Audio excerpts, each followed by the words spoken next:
bills for the monarchy in Monaco. But her fairy tale marriage was cut tragically short. Grace Kelly has died. When she died, a light went out of Monte Carlo which has never been lit again. Grace's death shocked the world, but it also left 3 grief-stricken children, Caroline, Albert and Stephanie, struggling to forge lives without a mother. They were thrown into this terrible state. And, of course, if you are royal, the show goes on. For decades, the 3 children suffered misfortune in marriage as they grappled with Grace's death in different and dramatic ways. Stephanie rebelled against royal life, while Caroline was continually unlucky in love. Stephanie literally went off and joined the circus. She went totally to pieces. He was obviously the love of her life. And Albert gained the reputation of a playboy prince. Was he tempting fate? Was he taking a risk? Was he trying to destroy his future? I have no clue. Was it their mother's death, a curse, or just being spoiled rotten? For the rest of eternity, none of the Grimaldi family would have success or love or happiness in marriage. When you perceive that, your mother was the greatest gift to Monaco, it must be really difficult to work out your place in that story. Will I ever measure up? Can I ever be as good as her?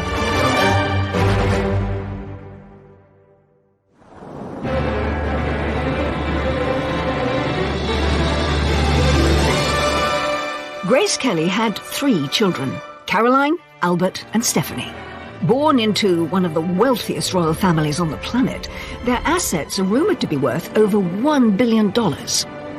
Grace Kelly's 3 children were brought up in a vacuum. They were brought up in a bubble. Their life has been one of fabulous wealth and luxury, polo, lunches, champagne and indulgence. Despite their lives of luxury, there were challenges for all 3. The 3 children have all had their ups and downs. They've all had their fair shares of marital difficulties and tragedy. Every family has its trials and tribulations.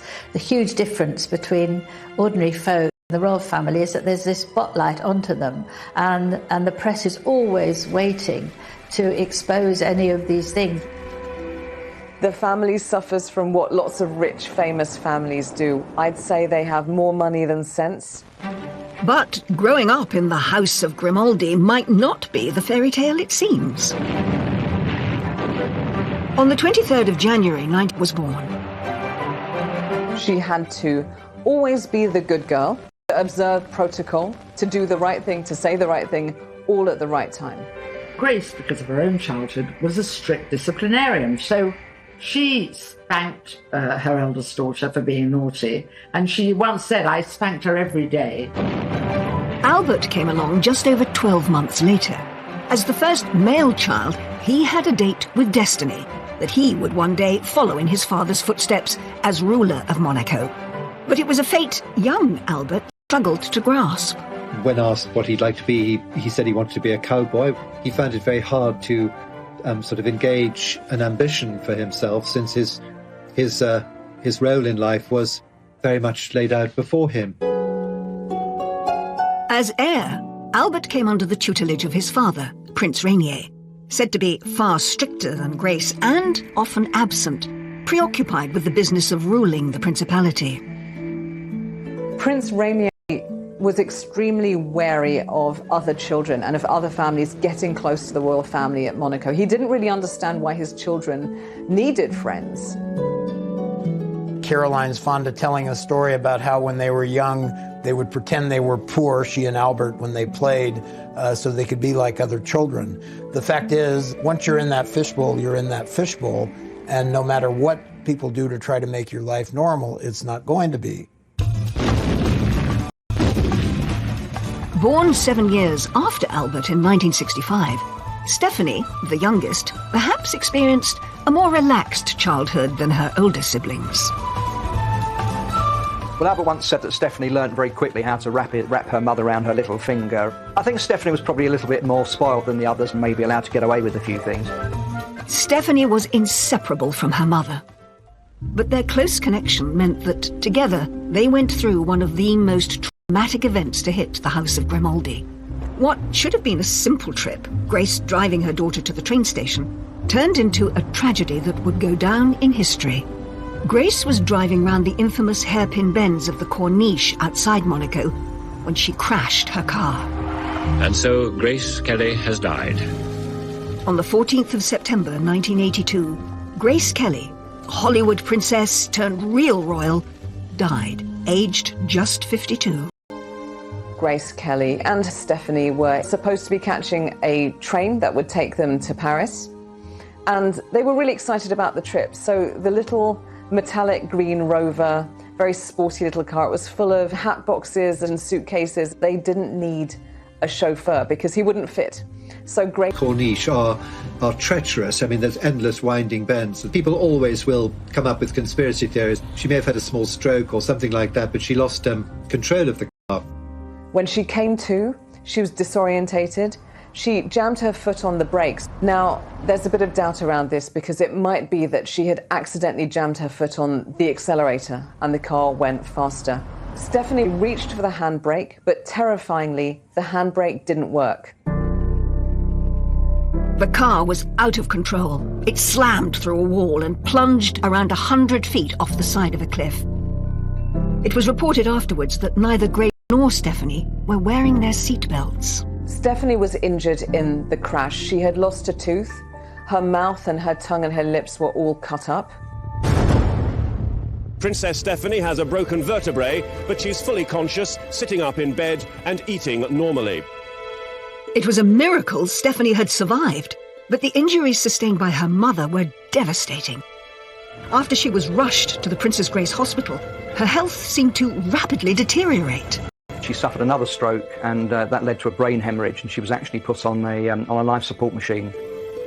Doctors told Prince Rainier and Princess Caroline and Prince Albert that there was no hope for her. So they took the terrible decision to turn off the life support machine. Just one day after the accident, and with her husband of 26 years by her bedside, one of the biggest and most iconic names in Hollywood history, Princess Grace of Monaco, passed away.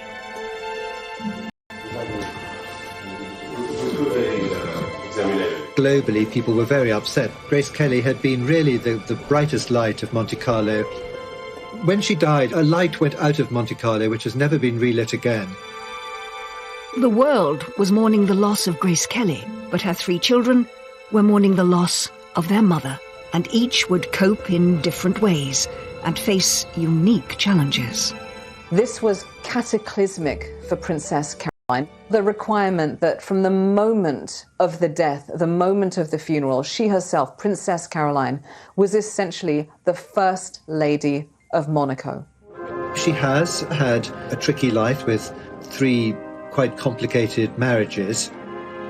Inevitably, the death of Princess Grace affected Albert. He sought solace in all sorts of things, you know, enjoying himself and going out with different girls. Prince Albert didn't want to grow up. His behaviour was very much of a teenage boy. He'd see a beautiful model, he'd see a beautiful actress, and his attention was with them. The House of Grimaldi was traumatised. But was this down to tells of an evil curse, one that would jinx the family forever? As it's purported to be Prince Rainier I in the 13th century who kidnapped a beautiful maiden, alas, raped her, and she then developed witch-like powers and said that she would put a curse on all future generations born into the Grimaldi family. For the rest of eternity, none of the Grimaldi family would have success or love or happiness in marriage. They've struggled to find lasting life partners. But whether that's a curse or just really bad luck, that's open to debate. The monarchy themselves seem to go by facts and not fiction.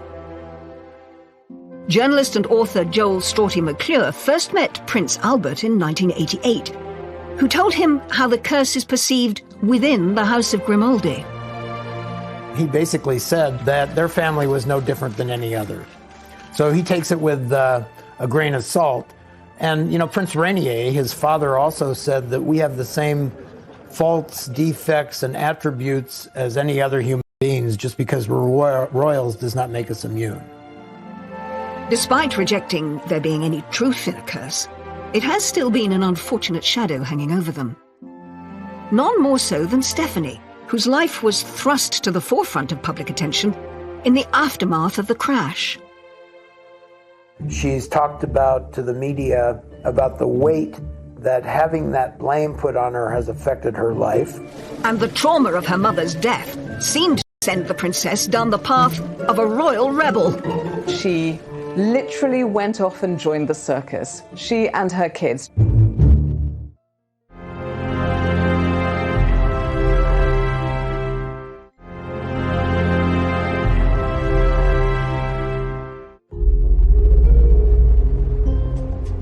At the age of just 17, Princess Stephanie was thrust into the spotlight as speculation started to spiral that she had caused the accident that killed her mother, Grace Kelly.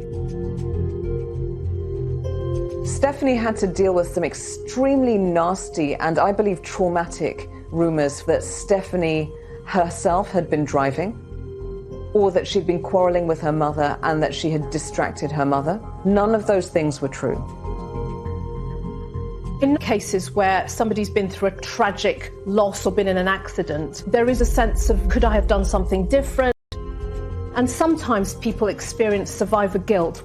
But it's certainly not helped when other people, outsiders, start pointing the finger at you. And I have to say, I think Rainier was so desolate, so upset that he was, of course he was there, but he was not as useful as they were. Speaking to ABC News in America about that traumatic time over 20 years later, it's clear from this television appearance that the accident had deeply affected Stephanie, not only physically, but mentally. In other words, you killed your mother. It's hard enough even, losing your mother and then being blamed for it. I mean, it's terrible. She's talked about to the media about the weight that having that blame put on her has affected her life. I think it's a terrible thing that she went through. It was just a very freak accident. Stephanie's brush with death and the trauma of the sudden passing of her mother seemed to instill in her a desire to live life for the moment. It set her down the path to being a royal rebel, but it also liberated her in a weird way because she thought, well, you could lose anything in just 1 minute. So I'm going to take everything I can of life and follow my own whims and desires, which she did, not always for the better. Stephanie Marie Elizabeth Grimaldi was born on the 1st of February 1965. Welcomed into the world with a Monegasque traditional 21-gun salute, she was Grace and Rainier's third and perhaps most colourful child. Third child, was spoiled, much more than the first and the second, and Stephanie took full advice and full advantage of this. Stephanie was so stubborn and lively, extremely rebellious and very naughty indeed. Even her own mother said, I should have beaten her like a gong without making her give way. Grace had a very loving pet name for Stephanie. She called her enfant terrible, which means terrible child or naughty child. The wide age gap between Stephanie and her siblings Caroline and Albert may have strengthened the bond between mother and daughter, but this close relationship would perhaps have consequences in years to come. Prince Rainier was worried about how close Stephanie was to her mother because it's an interdependence as opposed to preparing you for your future life. We say in French, dans les jupons de sa mère, in the petticoats of her mother. But when her mother died, 17-year-old Stephanie was suddenly left without the guidance and support of her closest ally. Princess Stephanie was quite insecure as a child and hung on to her mother whenever she could and very much needed her to help her cope with. Stephanie had to face the journey into adulthood without her mother. The princess was keen to get a taste of life outside of the palace. She had the connections, but struggled to find her calling. She tried modelling, then she realised The really interesting thing in fashion probably is to be a designer. There's a lot of boring stuff, as we all know, about work, and Stephanie wasn't used to boring. She was interning at Christian Dior and allegedly got dismissed. She was dyeing her hair all kinds of wild colours. So I think there was that rebellious nature. Do you think that because you're the daughter of Princess Grace, you can just behave as you please? With no career choice seeming to stick, Stephanie tried her hand at music. A diversion from the conventional look and path of a princess, Stephanie released her first single in 1986, Urago. What you see there is a very unprincessy image. She's being sexy, she's doing her thing. This is her attempt to say, you know, I'm more than just this princess. I have my own identity and I'm trying this out for size and I like it. Growing up, Stephanie was fascinated by Grace's awe-inspiring Hollywood past. That's perhaps what inspired her to follow in her mother's golden footsteps in her attempts to carve out a creative career. Grace would tell her all the stories about Hollywood, and they would sit in the palace and dance together, and they'd look at old photographs. They'd talk about the films of the current day. Please welcome Her Serene Highness, Princess Stephanie of Monaco. In 1990, she gave a nervous performance on Aspel & Company, opening up about her true feelings on her bumpy journey to stardom. Trying to establish a name and identity for herself in the shadow of her iconic mother was always going to be tricky, and comparisons were often drawn. I would love to be an actress one day, but I think it's even harder for me because everybody's like waiting for me and, oh my God, they're going to compare me to my mother. Show people that I have a personality of my own and I'm not trying to be my mother. Knowing people are watching it saying, you're not as good as the great Hollywood icon that is Grace Kelly. The fear of continually being compared to her mother and coming up short really stymied Stephanie's acting career because it hurt her confidence. But it wasn't just her career that seemingly showed an urge to break free from the royal orbit. As Stephanie continued to live for the moment, her love life took an unexpected turn.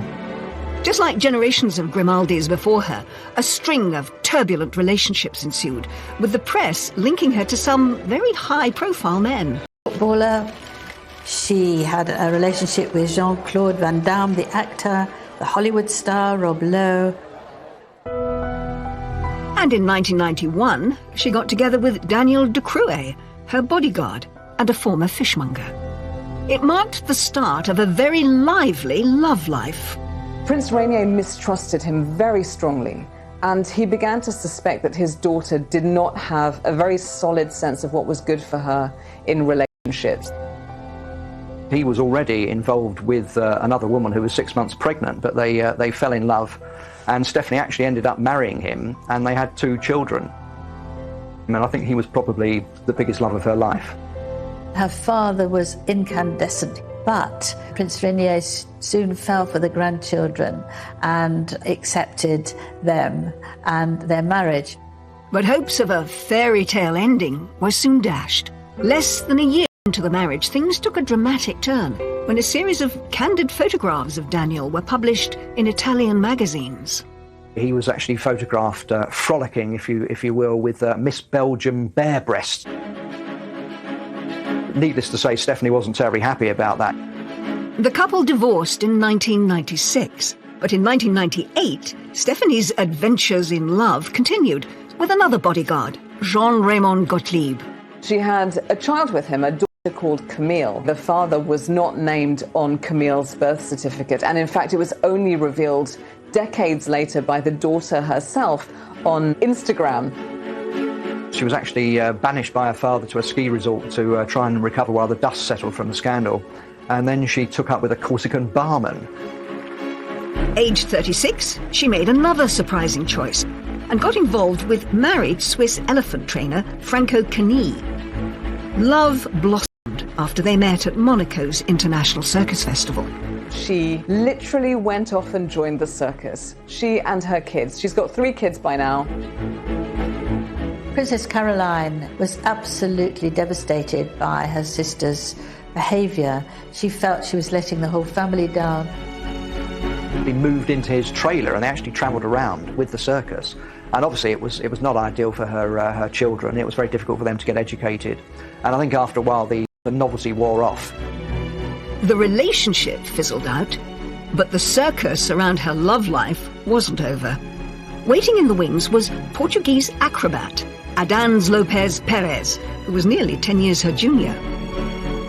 The unlikely couple's family home was a caravan, a far cry from the splendour of the 253-room Prince's Palace of Monaco. Eventually she moved back to the luxury of the palace. It may appear to some that her love life was cursed, or that its chaotic nature was perhaps a reaction to her mother's tragic death. But it could be just as Stephanie has said herself. I may be a princess, but above all, I'm a human being. If you step back and look at their lives, which was very, very small, a very tiny bubble of people were allowed to enter into it, you have very little life experience about what people are like, what relationships are like. So I wonder whether this is a way of experimenting. I'm going to go for all kinds of different people that I find exciting because they're opposite of duty and restraint. I think that's one of the problems that probably Stephanie's had, because you've got a palace to move back into. You can live the rest of your life very comfortably, having walked out of a marriage.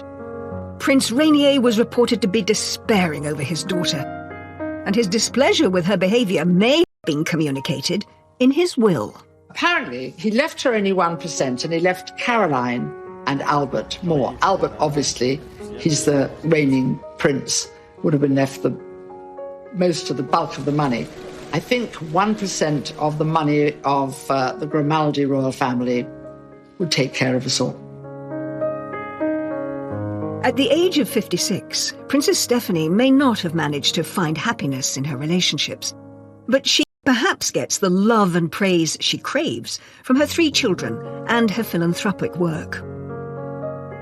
We've seen the young girl going through all those different phases and learning as she goes. And this is natural for somebody who's been through so much to then get to a place where they're emotionally mature, they have their own family, and they can curate the life that they want to lead now. And that seems to be the space that we find Stephanie in. She's not married again and feels content with herself for being a mother and helping others who are having a difficult life. She's very much involved with her charity work, an AIDS charity and animal charities. I think Grace would be pleased that the wild child has finally grown up and she's finally found happiness and seems a lot more serene. Princess Stephanie's colourful life may have raised some eyebrows, but the pressures inside the palace were perhaps felt even more by her eldest sister. Before her mother's death, Caroline sought freedom from royal responsibility. He gave her an escape route. He was her key out of the kingdom. But all of that changed when Grace died. Caroline had to look immaculate, behave immaculately, because her reputation is Monaco's reputation.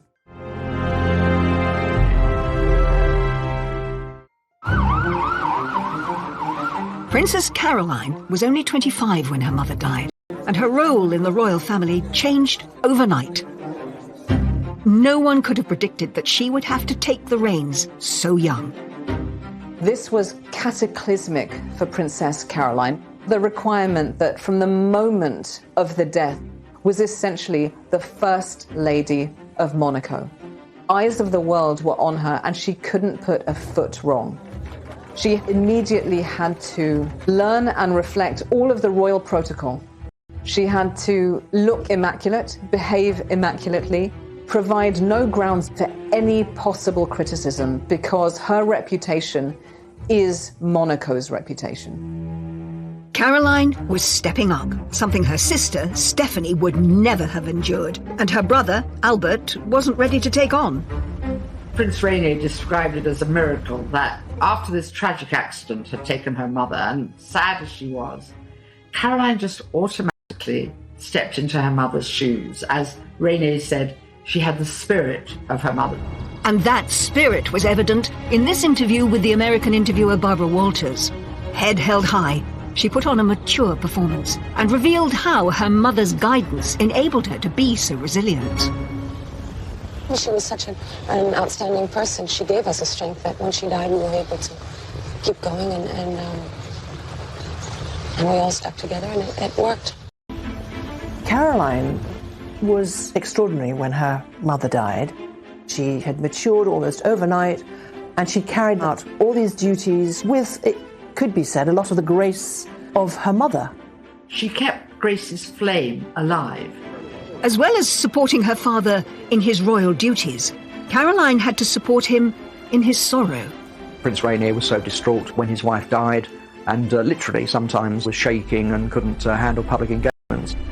Caroline was beside Rainier at every big event. She was there whenever her mother had been. I don't think he could have coped without Caroline. She was there right by him, and that was absolutely essential to moving the whole institution forward.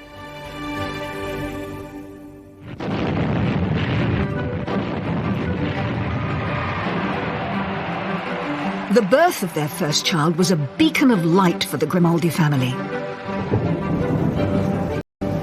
Born in torrential rain, there were high hopes for Princess Caroline. Princess Caroline was born in the middle of this huge storm. And local superstition has it that's a very Mediterranean climate, and rain is always a good luck sign. And since there was this feeling, there was this curse on the Grimaldis, everybody thought this girl will have real character because the rain has come down during her birth. For Caroline, the pressure was on. There was no space for her to say, hang on, I know this is what I'm supposed to do, but what about what I want? What about my hopes and desires? What if they compete with what's expected of me? Is there any space for me to do that? And the answer was no. There was no space for her to misbehave. Although Caroline had managed to step up to First Lady and handle it so well, it was a far cry from the lifestyle she'd become used to in her university days in Paris.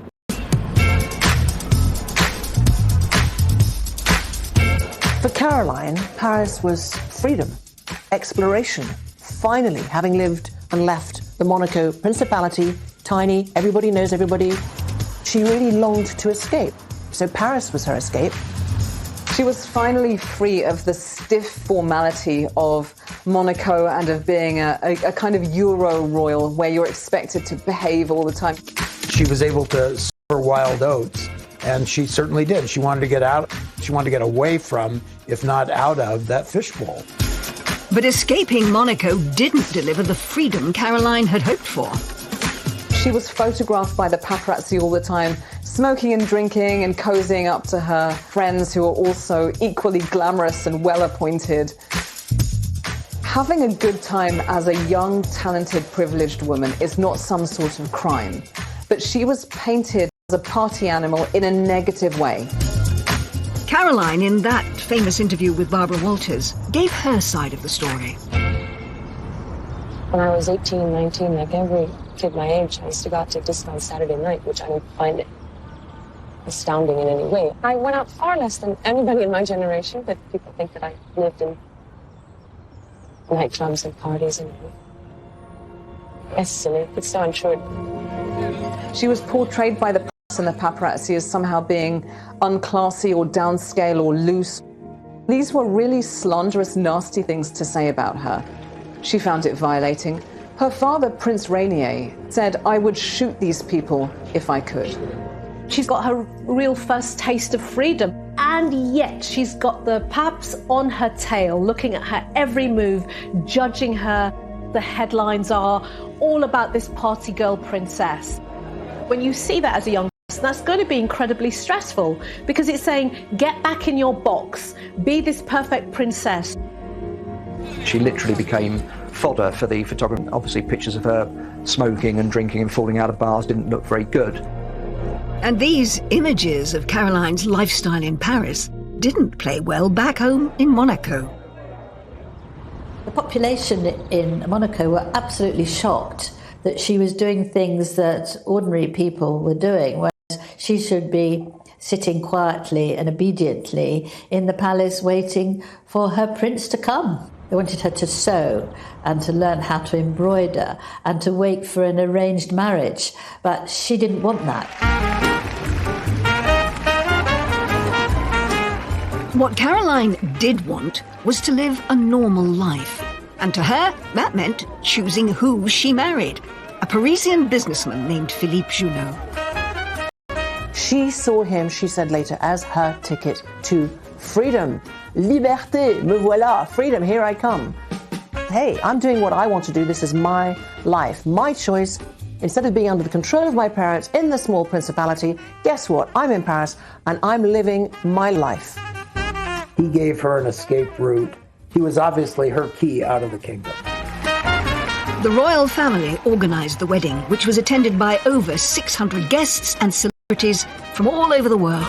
After this lavish public event, Princess Caroline and Philippe Junot escaped to Scotland for their honeymoon and some peace and quiet. The wedding was obviously publicised all over the world. Were you very happy with the way that it went eventually? Yes, we were. We really enjoyed it, and it was really beautiful. But even in the Scottish Highlands, Princess Caroline couldn't escape the cameras. How's married life? Are you enjoying things? Yes, absolutely. Great. And how do you like Scotland? Oh, it's beautiful. First time we're here, so it's really lovely. It's beautiful. What we saw up to now was great. The press intrusion did not let up. Later, Caroline would channel her energies into fighting for her right to privacy. She actually took action to the European Court of Human Rights to try and get a privacy agreement so that she could be left alone and other members of her family, and that was actually upheld. Caroline's parents were not enamoured with her choice of husband. Princess Grace had predicted that Caroline's marriage to Philippe Junot would only last 2 years. Well, what happens is that mothers are often right because they've own experience, and Princess Grace was quite convinced that the marriage would not last more than 2 years, and she was spot on. It didn't. When that marriage went south, I think her parents were very relieved. Junot was seen as the antithesis of what both Grace and Prince Rainier wanted for their daughter. She went into it very young, and it had disaster written all over it from the beginning. Princess Grace said it's good that she had a failed first marriage. Now she can have a successful second one. But Grace would not live to see that success. The second marriage would come in 1983, when a young Italian, Stefano Casiraghi, entered Caroline's life. He too was an aristocrat, very distinguished, very moneyed, very debonair. She has described him as the love of her life. Stefano Casiraghi was a businessman. He had his fingers in several pies. In fact, one of them was a shoe business, and Caroline joked that she was delighted because she loved shoes, and he got some specially designed for her. She finally found happiness in someone who allowed her the best of both worlds. She could continue her duties in Monaco, but also live the normal family life she had longed for. He understood her role in Monaco. He understood that she needed to shine. She was a famous face they all recognized, a familiar face that they all admired, a woman who had a life that she had to continue with, and he supported her in all that. Caroline might have found the love of her life, but her father was less impressed. Stefano Casiraghi was younger than Princess Caroline, Italian, and had a reputation that did not please her father, but I'm not sure any man would have pleased Prince Rainier.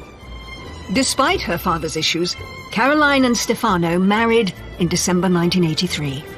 In contrast to her first marriage to Philippe Junot, which had all the bells and whistles, 600 people attending, this marriage was very low-key, civil wedding with only 20 people. The marriage was a success. Caroline and Stefano were happy. They had 3 children, Andrea, Charlotte and Pierre. Had Caroline managed to break the Grimaldi curse? I think Caroline settled into motherhood very easily, and I think in some ways it helped that she had 3 children very quickly, because it really made her, in the eyes of the public, a mother figure, and I think people were able to see her in a different light. They were probably some of her happiest years. It was, for her, like a dream come true. He was a great companion and a great husband from her point of view. He was quite happy to be in the background, but a great family man. The children all adored him. Caroline was in the midst, when she married Stefano Casiraghi, of being Monaco's first woman. And that role would not end, of course, until Prince Albert took a wife, and those obligations were shared, if not dropped. I think that she continued willingly to fulfill her princessly obligations to the country and mother, but she fought on. She did what she was supposed to do. In October 1990, Stefano was competing in a powerboat race in Monaco, a sport at which he excelled. Usually, Caroline would be cheering him on, but that day she had an important meeting in Paris. She decided to go to Paris and approach her first husband, Philippe, and ask if he would agree to an annulment. Princess Caroline wanted the annulment because she had found a man she really loved, she had his children, and she wanted to move on. She wanted to draw a line under her past life. She wanted her children to be recognized by the church instead of considered illegitimate. So she petitioned endlessly, tirelessly, the Catholic Church to annul that marriage. In the eyes of the Catholic Church, Caroline was still, technically, married to her first husband.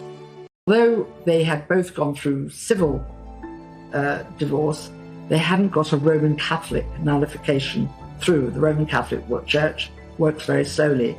And she'd hoped that Juno, who by then also had remarried and had a child, would be very keen for this to happen as well. Whilst in Paris, Caroline could never have predicted the events that would follow. Back home in Monaco, there was about to be yet another twist in Caroline's tale.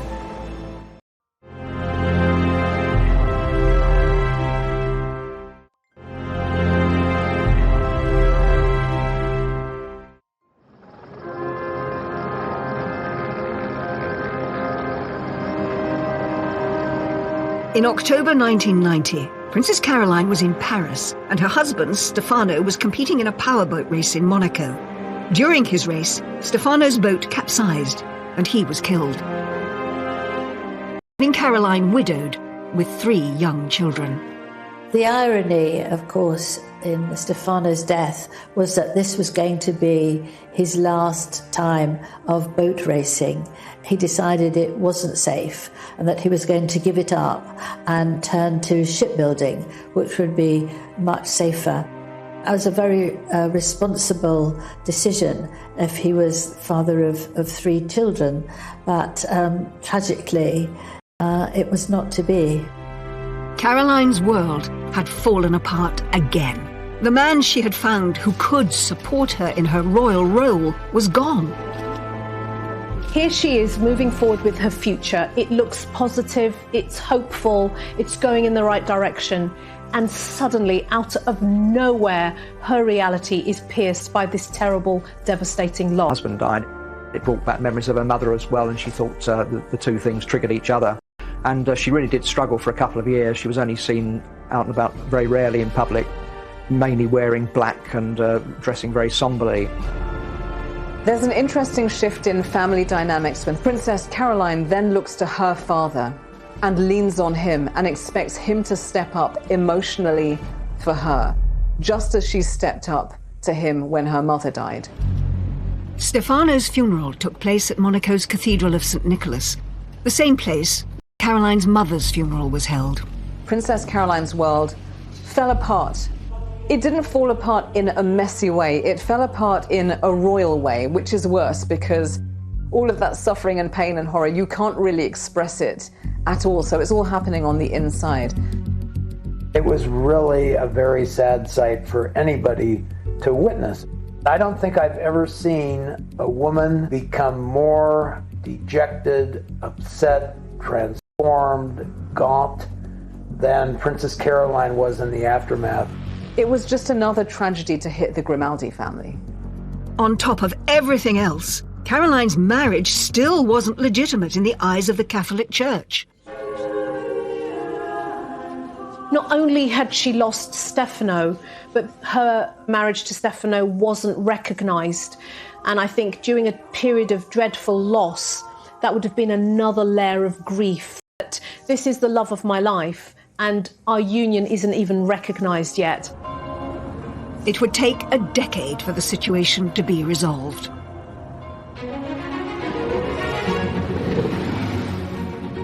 Just as Caroline began to get back on her feet again, an old acquaintance, Prince Ernst August of Hanover, came back into her life.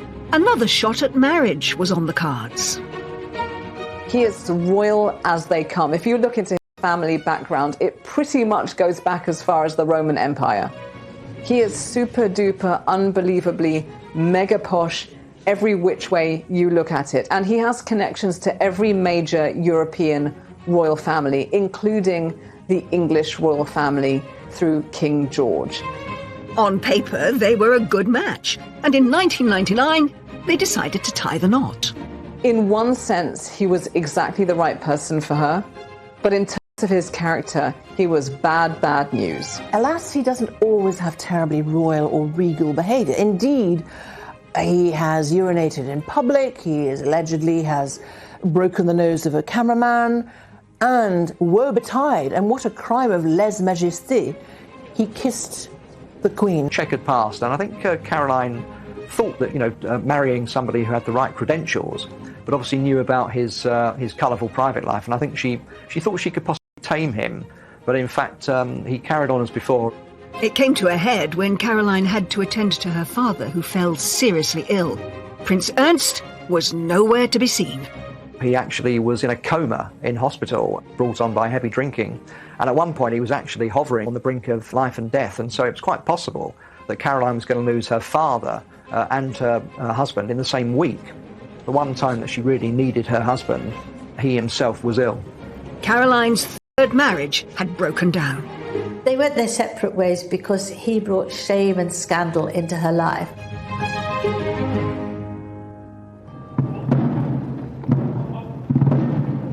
Meanwhile, Caroline was still saddled with the responsibilities of being First Lady of Monaco. No one could have predicted she would have been in this position for so long. I think Prince Albert felt very pressured by his older sister, Princess Caroline, who wanted to relinquish the role of First Lady of Monaco. She is just thinking, Prince Albert, will you just get on with it? Will you just settle down, marry, provide an heir, and then I can really get on with my life? In 2005, when their father died, Albert had to step up and take on his father's role. It was a chance of freedom for Caroline. But after all these years, her brother had still not married. Prince Albert didn't want to grow up. His behaviour was very much of a teenage boy. He'd see a beautiful model, he'd see a beautiful actress, and his attention was with them. And his poor sister had to fill in for him a lot of times and be there for him. The credit to Princess Caroline that she was required to maintain face all the time, and she did. She did her duty. Caroline could have been freed from her duties if Albert had found a wife sooner. As early as 1985, when Albert was only 27, he was already being asked the question that would define the public perception of him for many years to come. It was a question Albert grew tired of, etched on his face in this Barbara Walters interview. I have to ask you that question you must be so sick of. You know what it is? Yes, I'm ready. Why don't you ask it and answer it? The question is, what about marriage? Okay. The answer is... The answer is, I don't know. It was very interesting in Barbara Walters' interview with Prince Albert because he didn't like the question and he dodged it. He didn't. My wonderful sister has given up so much for me. He could do what he liked, he could say what he wanted. As long as his sister was stepping up to be First Lady, he didn't have to bother. Was there a reason that Albert wouldn't settle down? Would his playboy lifestyle eventually get the better of him?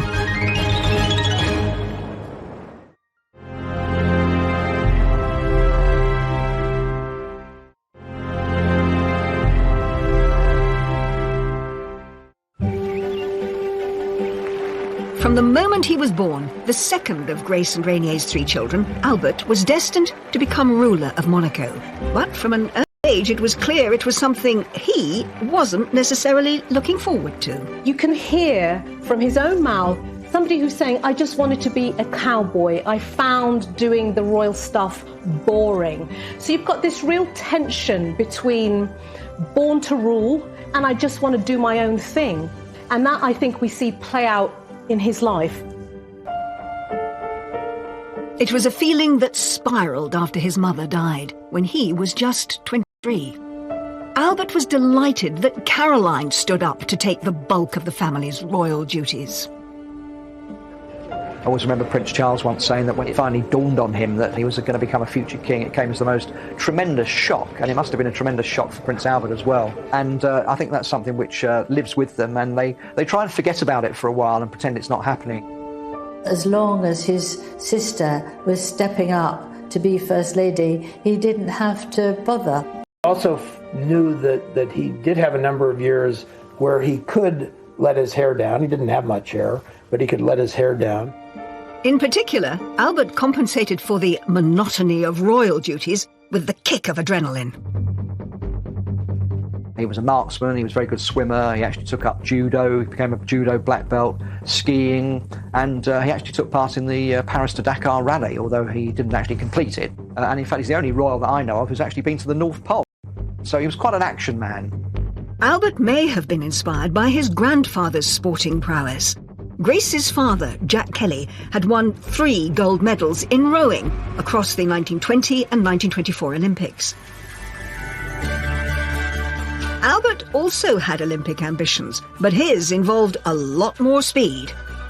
Prince Albert was interested in bobsledding because he said that it gave him a buzz and it made him feel as if he was alive. Albert established Monaco's first ever bobsleigh team, despite the Principality having no snow and no mountain. Championships. It wasn't easy at first, you know, people couldn't even spell the word bobsleigh, let alone know anything about it, so we've come a long way. Albert competed in 5 Olympics, never coming higher than 25th. I spent a lot of time with Albert the bobsledder, and I felt that he was taking this as seriously as any athlete would take a competition. I was quite impressed. The sense of participating in an international event, especially a winter event, from a Mediterranean country, was really quite exciting for them. But when it came to ways of postponing responsibility, Albert's love life, as it was for his sisters, was perhaps even more adventurous than his sports. I can remember doing a story for Cosmopolitan magazine in 1990 titled Prince Albert is Available. At that point, he was considered one of the most eligible bachelors in the world. He was linked with many, many girlfriends, Brooke Shields, Naomi Campbell, Claudia Schiffer, and many others. He was having a fairly hedonistic lifestyle and trying to forget that his destiny was eventually to take responsibilities.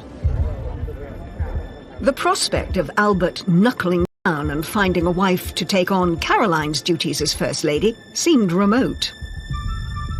In 1987, former Playmate model and German actress Bea Fiedler claimed Albert was the father of her child Daniel.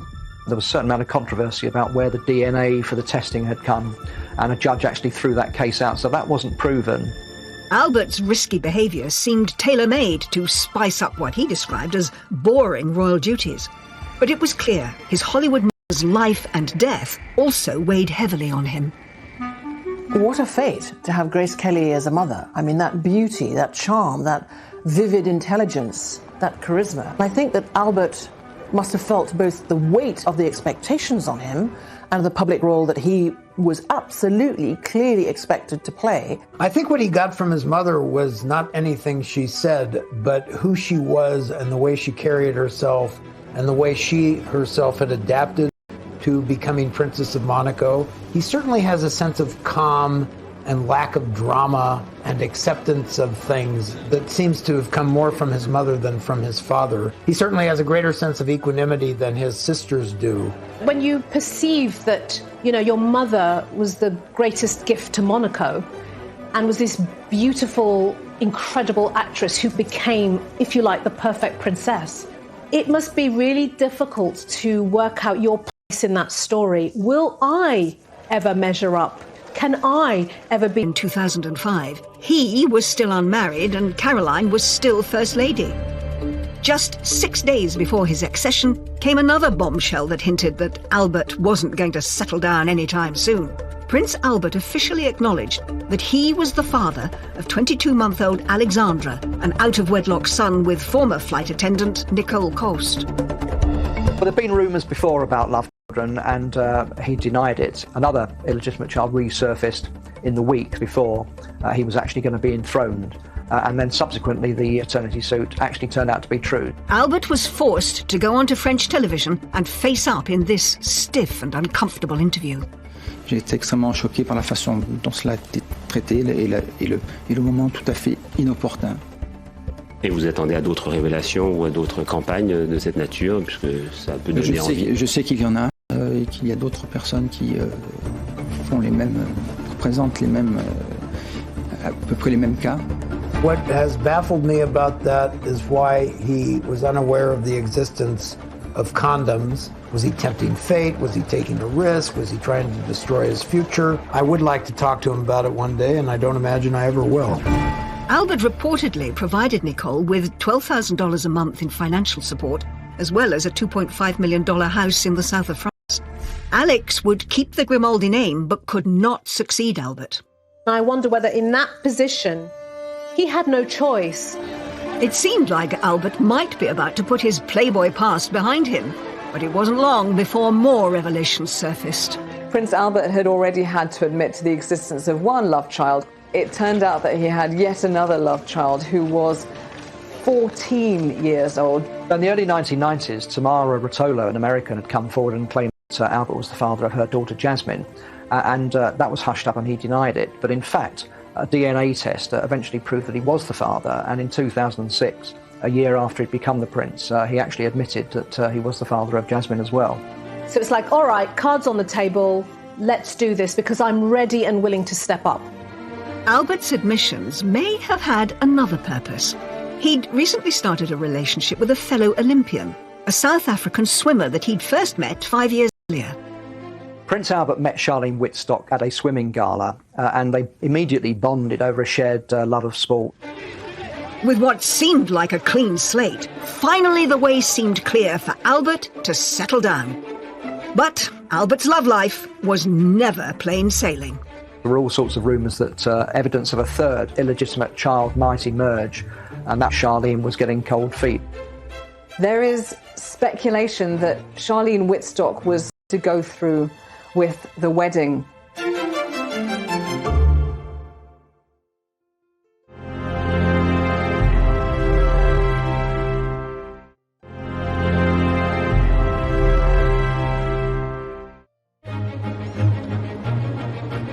By 2010, all three of Grace Kelly's children, now in their 40s and 50s, had spent their entire adult lives cursed by an inability to find a happy marriage. It's the third marriage that Caroline has had, and it's come to a bad end, as both of the others have. And now she lives alone. She's back living where she grew up. It's like returning home to the roost. Stephanie has stepped away from the limelight and lives a much more quiet, discreet life, and that is understandable. But there was hope for Albert.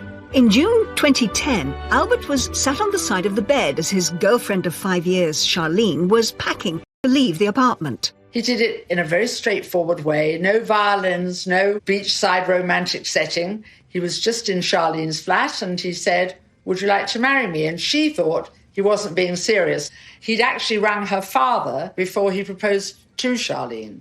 He chose the timing very badly. He rang Charlene's dad when there was about to be a very big football match in the World Cup, South Africa versus France. Her father congratulated him and said, "That's great, I now have to get off the phone. There's a football match I want to watch." I don't know at the time if he immediately knew that this is the woman I want.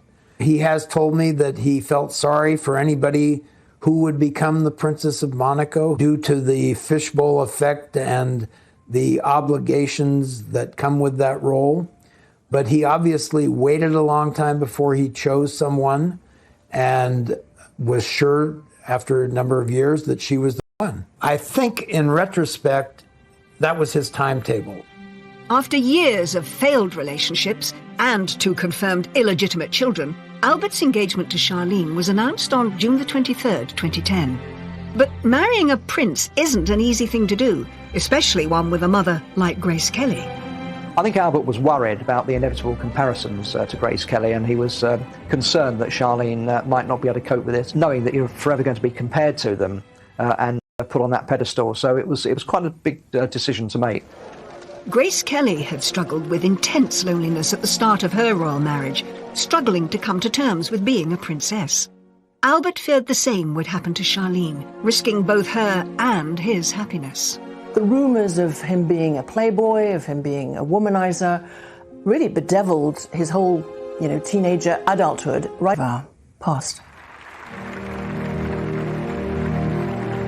On the 2nd of July 2011, the most glamorous, high-profile event since the 1956 union of Prince Rainier and Grace Kelly took place at the Pink Palace.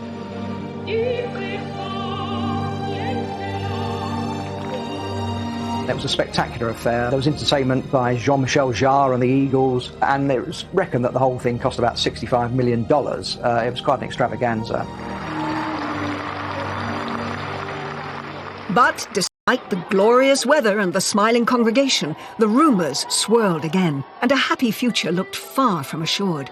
In front of the full glare of the palace cameras, Charlene cried uncontrollably. What did not fail to hit the headlines and get an awful lot of coverage is the fact that she appeared to be crying on her wedding day. The royal couple publicly denied that Charlene was an unwilling bride, after tabloids had circulated rumours that Charlene had been spooked by talk of a third confirmed love child for Albert.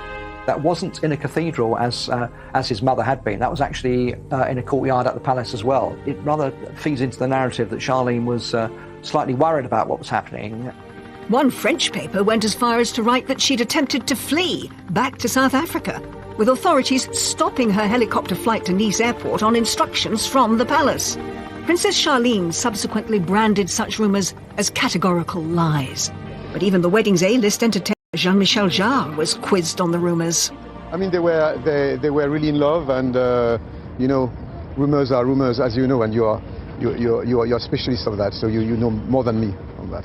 Charlene and Albert successfully sued the Sunday Times and received an apology for claiming that the wedding wasn't genuine, and they chose this show to provide a forceful denial. So why would we go through all this effort to have this fantastic, couple of days and have our most intimate, dearest friends come and join us for us to be reluctant? That was also a wonderful opportunity for them to ride on something in a negative spin because people would buy. Lots of women have cried at their wedding. So bad for the makeup, but good for the soul. And she was very emotional. And I think that this sort of wedding would have been overwhelming to many people. And I think that she was overwhelmed.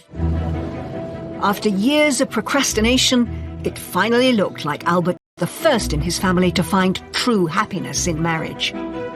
3 years later, on December the 10th, 2014, Albert finally fulfilled his royal duty and provided an heir. At 5:04 p.m. and 5:06 p.m, twins Gabriella Thérèse Marie and Jacques-Honoré Rainier were... Finding that partner, getting married to Charlene Wittstock, and having those twins, and having an heir, Jacques, I think will have been immense relief. All 3 of Grace Kelly's children struggled with tragedy, troubled love lives, and the challenge of being royal, all amplified by the pain of losing their mother at such a young age. Born into a gilded cage of immense privilege, they were left to navigate their lives without her guiding hand, and perhaps inevitably along the way, made some self-destructive choices. I don't think there's a curse, but certainly the conditions with which the children were brought up and this overpowering figure of Grace Kelly behind them, I think it was inevitable that they were going to find it difficult to live up to expectations, and that might account for some of the excesses that have gone on. What they have gone through, the deaths, the divorces, the tragedies, are no different than what the rest of us go through, and no easier to bear than what the rest of us go through. And we have watched them suffer and learned that they are in the end, no different than we are. What Grace Kelly's 3 children went through wasn't a medieval curse, but was the accrued effect of generations of royal protocol and isolation and emotional coldness, secrecy and lies, being hounded by the press and gossiped about, being followed by the paparazzi. Perhaps if Grace Kelly had lived, there would have been an opportunity to bring a bit more warmth and colour and light and intimacy into the royal family.